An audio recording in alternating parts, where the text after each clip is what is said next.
What's up, Kadijis? Sun's too bright and shine, but excitement won't stop from there.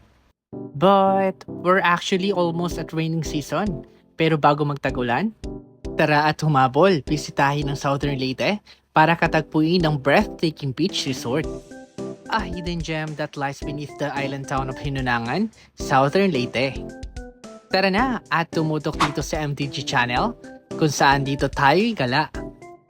Quick background, ang Southern Leyte ay may tatagpuan sa East Visayas region at ang kapitolyo nito ay Maasin City. Kung inyo yung mapapansin nga, ito'y napapaligiran ng dagat, kaya naman marami talagang beach dito na nagagandahan.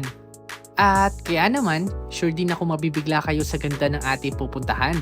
At ito nga ay isa sa bayan ng Southern Leyte, ang bayan ng Hinunangan. Ang maaaring mode of transport dito ay through bus or van with 5 hours travel time from airport. By the way, tawid dagat ang ating destinasyon.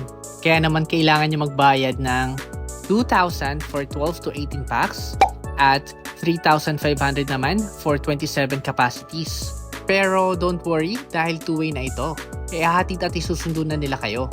Pero if you're a solo or in group or couple, pwede naman mag per packs. Bali, 70 pesos per head ang babayaran ninyo. So, ayun na nga. After our transaction, we're finally departing. It'll take a few minutes to arrive on the island. So, just enjoy the waves, the view, and the sun. Here's the teaser of the Blue Sea. Ang ganda, di ba? And finally, we docked. Baba muna ng mga things and everythings bago aura. Hindi tayo Disney princess for today's video. O, buhat ka muna, besh. At ito na nga, ang mga chikiting ay di na rin makapag-antay. Lumublob na agad. Ayaw pa awat eh. Na all kids, walang liabilities. Oh, Just before anything else, welcome to San Pablo, Hinunangan, Southern Leyte.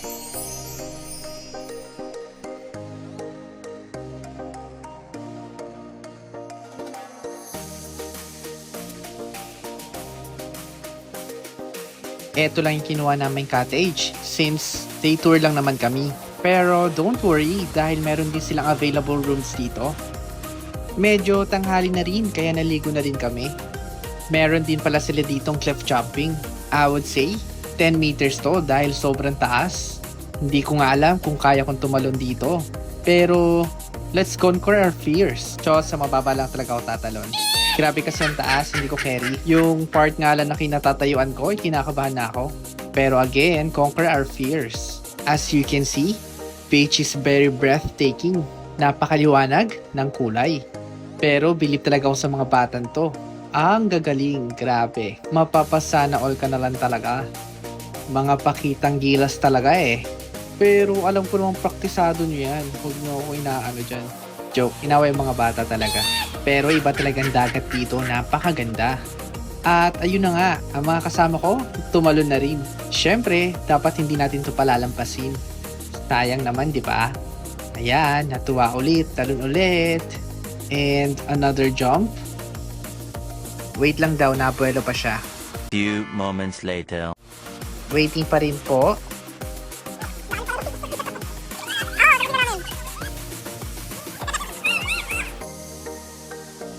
Ayan, nakatalon din siya. Kaya mo ba yan? Ala. Ang bilis ah! Ang bilis pa yan! Pang-asar lang eh. At hango-mamoy.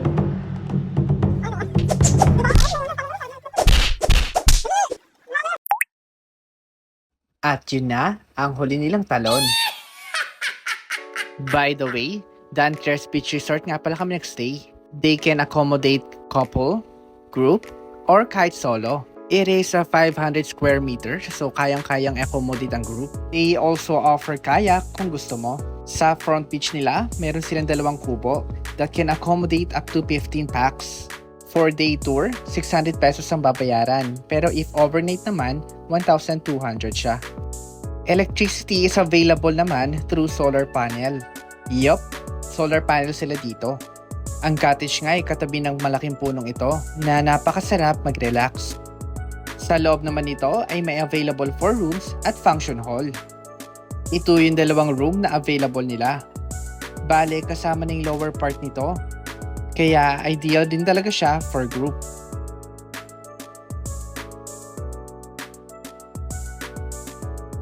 Tara, silipin naman natin ang upper room. Modern kubo ang inspired niya. At pagpasok mo sa loob, makikita mo kaagad ang bed and ang mga upuan. Queen size bed nga lang pala siya, pero malaki naman ang flooring.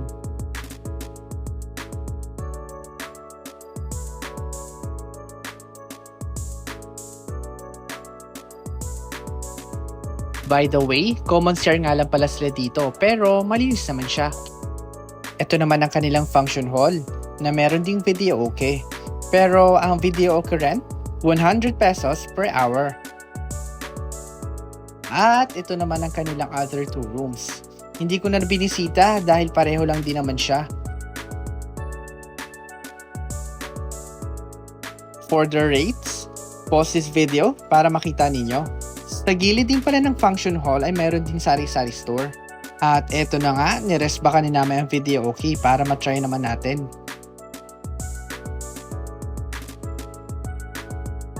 So after nga namin mag-video okay, ay nag-relax na ako. Ayan, full swing lang na parang baliw. Ganyan talaga yung mga trip ko eh. Hehe. And syempre, again, let's conquer our fears. So from this moment, tinuray ko na talaga tumalon. Para lumakas ang loob ko at makatalon na ako dun sa taas. At pangalawang talon. Pangatlo. At syempre, eto na, ang pang-apat. Binilisan ko lang talaga yung talon ko para wala ng eme-eme. Para isang kabahan na lang. Hehe. Pero hindi talaga ako kontento. Kailangan ko talaga tumalon on my own will. Kaya eto, praying, encouraging myself, at dasal ulit. Ang taas talaga be. So yung mga panahon na to ay nagmumuni-muni na ako kung itutuloy ko ba siya or hindi. At ayan, testing.